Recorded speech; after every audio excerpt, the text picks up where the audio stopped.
Larry is just this, I mean, typical Midwest, salt of the earth kind of guy.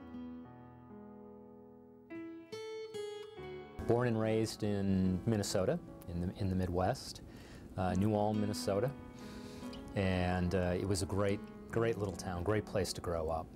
And he comes from that good Midwestern stock, and I'm sure, I don't know his parents, but no, I can see where those values came from. And it's been interesting as he sort of left the Midwest and went to the little further west and spent a career on the West Coast, how he's now switched sides of the country, but still brought those values all the way along. He's just this real Midwest valued kind of guy who took the values from that family, and he just never lost them. He went off to college and school. Of course, he picked Utah because of skiing. We debated between Utah and Colorado, but when we discovered that we could actually be at 5 different ski areas within just an hour of the campus, the U won. Once he got an education, he just never lost the fact that he had to be that person he grew up with in that small town the rest of his life.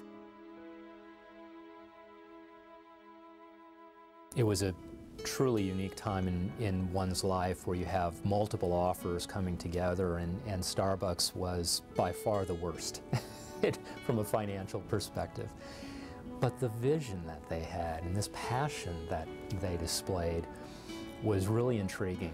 I had an opportunity to work with him on the same floor at Starbucks, and we were in different divisions, but I got to see him on a daily basis, and he's always been about the people. I mean, the way he grew up in Starbucks, it's about the partners, which are the employees, it's about the customer, it's about the people, and he's been that way regardless. It allowed me to learn a lot about the business world. And that translated into other parts of the business. So while I started in the retail operations of the company, I was given an opportunity to, to start a licensed business for the company.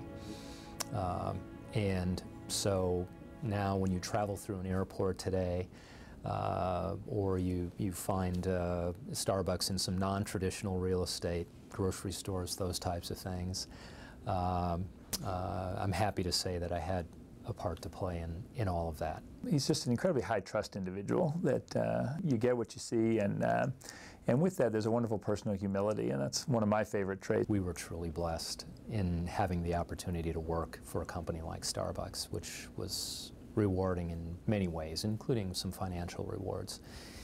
And I learned at an early age from my parents the value of giving back. We were fortunate enough to be in a place where we thought we could give back by giving Larry's time to Habitat down on the Gulf Coast. And he went down there. It wasn't just to volunteer, it wasn't to build it. He soon and very quickly became about the people he met down there. It literally changed my life to see and work and kind of side by side with the people in the Gulf, and to experience the resolve that they had and this commitment to fixing things, to putting it back together, to putting their lives back together. We met families that were just moving back, and it was heart-wrenching. And I just remember getting on the plane with Larry and flying back and looking at him and knowing his heart, going, how can you leave? I mean, I know where we want to be, and I know where we could be on this trajectory we are on in corporate world. But when our hearts are here and the hearts of the people are in his heart, how can you leave? I was back about 3 months. I had a great interim assignment in Honolulu, but I woke up in Honolulu one day and I just thought, what am I doing here? I just finished seeing another clip from the Gulf and kind of all the struggles that were still going on, and you know, that conversation with Gailynn about the unfinished business kind of rang in my head again, and I said, yeah, there really is a lot of unfinished business. He probably left a lot of money on the table to come join us. No one gets rich at Habitat, but I hope he's found, certainly what so many of us have found, that from a fulfillment and chance to really do something of eternal value, that this has been, I hope he'd say, a great move.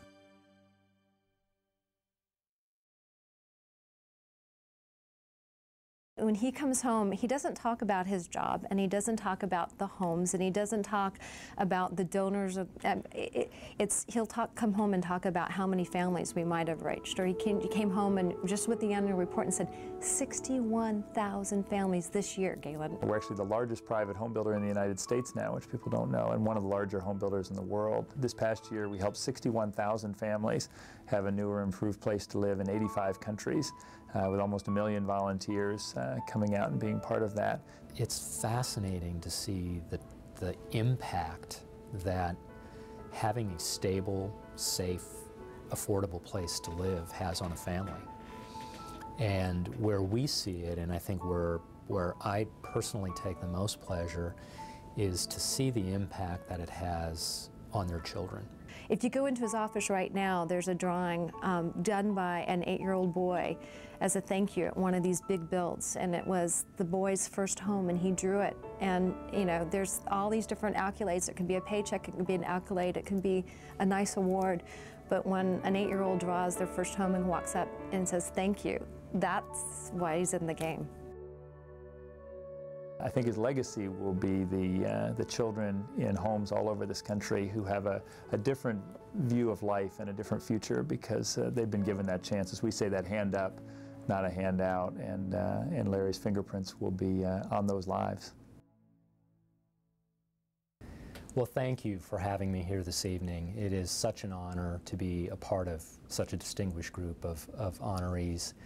I want to thank the leadership of the university for all that you do, for the impact that you've made on my life.